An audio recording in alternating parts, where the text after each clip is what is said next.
This is Barbara Elistad with Mesquite Citizen Journal, and we are here today with 17-year-old Easton LaChapelle.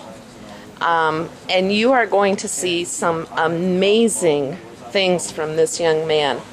I've already told him twice that I hate him because he can play golf, and at 17 he's an inventor. So, Easton, where are you from? I'm from a small town in Colorado called Mancos, Colorado. It's a small mountain town, 7,000 feet, and about 1,200 people that live there. So very, very small, limited, but also, there's a lot of things to do there. It's a lot of fun. West Slope? It's southwest Colorado, so right down by Mesa Verde, Okay. Durango, Yeah. those. I went there this past summer to play golf. Oh, yeah. I didn't see anybody using your apparatus, but they were all still playing better than I do. So let's just dive right in and tell us what you have invented, because this is amazing. This current arm that I have physically made and working, is the second generation of the arm, and it's a full robotic arm, from fingertip up to the shoulder, and it's actually controlled using your brain. The main reason I'm really going into making a robotic arm, simulating human movement and things all within this project, is really to create an affordable prosthetic limb. And that's really where I'm going with this, and that's really the future of all this.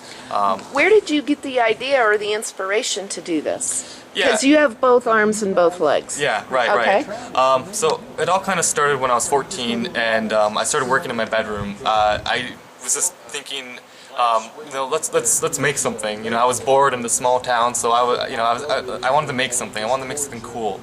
And so I thought, how cool would it be to create this robotic hand controlled by a glove that when you move your hand, the robotic hand will mimic your movements. But that's all wireless, so I can be anywhere in the world and control this hand instantaneous.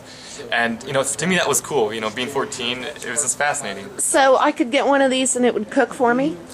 You would have to cook somewhere. But oh yeah, no, okay, forget it. But Then that's leave only that out. the first generation. Yeah, this other stuff can cook, far better than anybody. So okay, all right. But yeah, from there, I wanted to keep making things. I wanted to keep going with this project. The first hand I made was actually just I used Legos, electrical tape, and electrical tubing just to piece together everything, and I had to hand sew the sensors onto the glove. And so it was kind of it was the first start of it all. But I wanted to make something more, and so I made this full robotic arm up to the shoulder, and that was the first generation.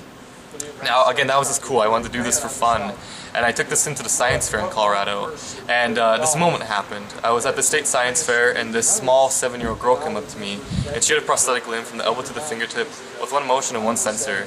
And just that alone was $80,000. And I talking to her parents, I could see, they were distressed. They didn't have $80,000 to put into, something like this. And the thing was that she was 7, so she probably needed about 2 or 3 prosthetic limbs within the future because of the growth rate. Yeah, they grow out of them. So they were kind of stuck. They didn't know really what to do, but this is really the only option they had. And so that was really the aha moment for me, that I could take what I was already doing for fun and that started from boredom and potentially change people's lives with this technology. And so that's exactly what I'm doing now. I went into this and I started talking to a lot of the prosthetic users. I found there's some clear problems with the current prosthetics. Number one, they're heavy, they're bulky, it's really hard to use, and they're hardly functional. This one that she had was $80,000 and had one motion, open, close. Now I challenge you to use that movement for a single day with a single hand, and you really take for granted how remarkable the human hand is and how remarkable the human arm is. Well, yeah, I don't think any of us are conscious on a day-to-day basis of all the different movements of your hands complex. And, well, any of your limbs. And, so to just be limited to that one motion without anything else, I guess, yeah, that would be tough. Exactly. And the cool thing now is I made the second generation of the arm, and now it's kind of a proof of concept that, number one, you're able to create a full robotic arm the same size of a human arm that weighs less than a human arm, which is a really big key factor in prosthetics. It's really efficient. You don't have backpacks for batteries and different processing power. Everything's self-contained. Does it have a longer battery life than my phone? This new generation will, yes. Okay, I want one. And so this new generation, the third generation, is really going to be the final generation, and that's really going to be the model that's going to be implemented within the real world. So amputees are actually going to be able to use this technology. Wow. And really the main point of all this is really the cost point. I was able to make this full robotic arm from the fingertip up to the shoulder. The same functionality as a human arm, same degrees of freedom, almost the same strength as a human arm.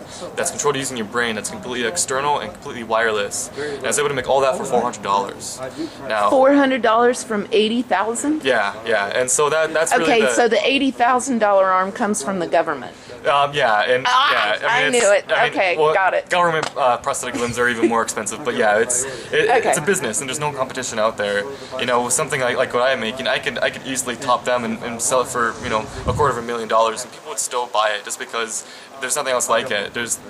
They will pay anything to have that part of life back, and so the other prosthetic companies saw that, and they're like, okay, well, we can make some money off this now, and we put all this research and development into this, and that's a good reason to put this price tag on it.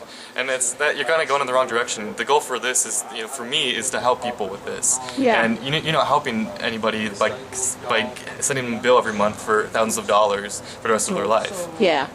Now you're here with the Para Long Drive Association that's going to have a competition tomorrow, Tuesday. Yeah. So when you see this video, it'll be today. And so are you looking to help some of the para long drivers? Exactly. Okay, yeah. So can you help me with my swing? Probably. Yeah. So anybody could. Actually, yes. I am developing a device right now that I was actually approached by this guy that wanted to create this whole suit that would actually help you learn golf. And I can't really talk too much about it, but it will essentially train you the perfect swing every time without having to train it. And I don't think that's humanly possible. It is, but it could be with robotics. Right. Yeah. Right. Okay. Robotics would make that possible. Exactly. Okay. Exactly. All right. Well, show us your invention. This is amazing to me. So this is actually the first hand that I really started taking seriously. The first hand I made was made out of electrical tubing and electrical tape, and this is the second generation of all this. This is really the product that really kind of kickstarted all this. This is actually made out of plastic that was made on a 3D printer. So it's a machine that actually prints in 3D. So you design something in a computer. In this case, I designed this whole robotic hand, this whole form, and essentially you hit print, and within a matter of hours, it's physically in front of you. Okay, now I understand what 3D printing is, Yeah. but tell the rest of us what exactly 3D printing is, because people are going to start looking for that little button on their inkjet printer. That is not going to work, right? Right. So, okay, so it's a very simple machine. It's 3-axis, X, Y, and Z. It's similar to your inkjet printer, except with kind of like a larger Z carriage, essentially. And so you design something in a computer, the software breaks it down into different layers and different coordinates for the printer, and then essentially it's a hot glue gun for ABS plastic or any kind of plastics. There's a giant filament that goes into this really hot extruder, and it liquefies that plastic. And then it extrudes it through this very, very small tip, and it starts printing layer by layer until you get the whole physical object. So each of these physical models are actually built up layer by layer with plastic until you get the whole physical object. That is amazing, and this has like fingertips on it. Yeah. I mean, I wish I could. Can you get people to feel this? Yeah. Well, and it's fascinating to me. I mean, this machine. I'm amazed. Well, and I actually have 5 3D printers at home where I'm able to design something and hit print and physically see it in front of me. And if something doesn't work, I change it to the design really fast and hit print, and it's in front of me until I get it right. And so that's really the future for all this. Wow.